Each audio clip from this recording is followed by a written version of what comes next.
Hi hello welcome to కొలుగురు 25/7 news channel. తెలంగాణలో రైతుల పరిస్థితి దయనీయంగా మారిపోయింది. రైతుల కళ్ళల్లో దిగులు కొట్టొచ్చినట్టు కనిపిస్తుంది. కళ్ళాల్లో ధాన్యం, రైతుల కళ్ళల్లో ధైర్యం.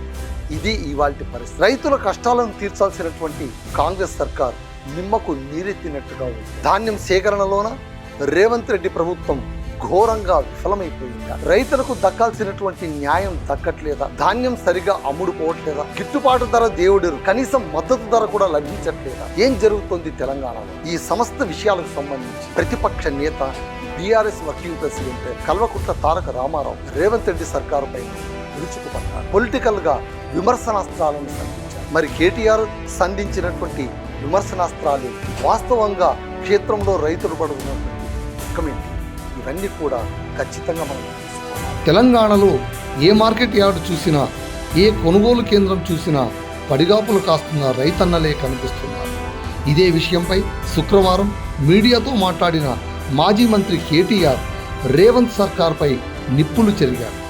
ధాన్యం సేకరణలో కాంగ్రెస్ ప్రభుత్వం పూర్తిగా చేతులెత్తేసిందని ఆయన స్పష్టం చేశారు. ఒకవైపు రైతులు తమ కష్టాన్ని అమ్ముకోవడానికి నానా అవస్థలు పడుతుంటే రాష్ట్ర ముఖ్యమంత్రి రేవంత్ రెడ్డి మాత్రం ధాన్యం సేకరణపై చాలా దుర్మార్గంగా మాట్లాడుతున్నారని కేటీఆర్ మండిపడ్డారు. పాలకులకు ఉండాల్సిన కనీస బాధ్యతను గాలికి వదిలేసి అబద్ధాలతోనే రేవంత్ రెడ్డి కాలం వెల్లదీస్తున్నారని కేటీఆర్ తీవ్ర స్థాయిలో ధ్వజమెత్తారు. ఇక క్షేత్రస్థాయిలో రైతుల పరిస్థితి చూస్తే కంట తడి పెట్టాల్సి వస్తుంది. ఆరుగాలం కష్టపడి పండించిన పంటను కొనుగోలు కేంద్రాలకు తెస్తే అక్కడ కనీసం గన్ని బ్యాగులు కూడా దొరకని దయనీయ పరిస్థితి కనిపిస్తోంది. సంచులు లేవు, తర్వాత రండి అంటూ అధికారులు చెప్తున్న మాటలతో అన్నదాతలు ఆవేదన వ్యక్తం చేస్తున్నారు. కేటీఆర్ అదే విషయాన్ని ఎత్తి చూపుతూ ప్రభుత్వ నిర్లక్ష్యం వల్లే రైతులకు ప్రాణాలు కోల్పోయే పరిస్థితి దాపురించిందని ఆవేదన వ్యక్తం చేశారు. కనీసం గన్ని బ్యాగులు కూడా సమకూర్చలేని ఈ ప్రభుత్వం రైతుల పక్షపాతి అని ఎలా చెప్పుకుంటుంది అని ఆయన సూటిగా ప్రశ్నించారు. ఇక కేటీఆర్ లేవనెత్తిన మరో అత్యంత కీలకమైన పాయింట్ మంచిర్యాల ఘటన. ఈ ధాన్యం కొనుగోళ్ల జాప్యం వల్ల, ప్రభుత్వ నిర్లక్ష్యం వల్ల మంచిర్యాల జిల్లాలో ఏకంగా 4 రైతులు ప్రాణాలు కోల్పోయారు. ఇది వాస్తవం.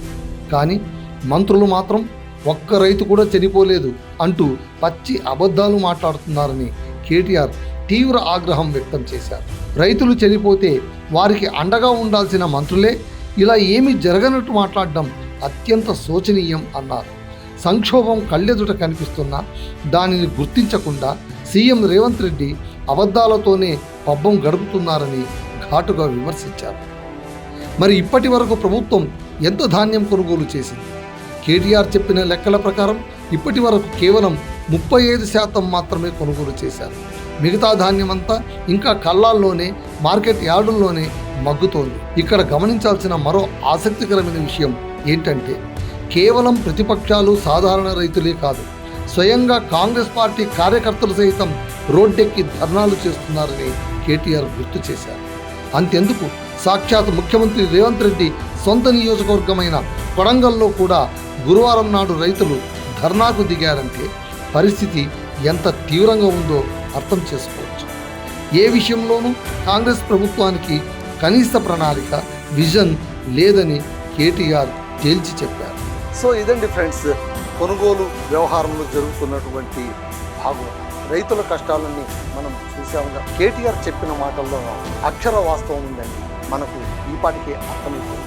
మళ్ళీ రేవంత్ రెడ్డి ప్రభుత్వం ఏం చేస్తుంది? ఈ రైతులను ఆదుకుంటుందా? రేవంత్ సర్కార్ ఏం చేస్తుంది? ధాన్యాన్ని కొనుగోలు చేస్తుందా? ధాన్య సేకరణ సజావుగా సాగుతుందా? రైతులకు దక్కాల్సిన న్యాయం దక్కుతుందా? అలా దక్కేంత వరకు కూడా బీఆర్ఎస్ రైతుల పక్షాన నిలబడి పోరాడుతుంది.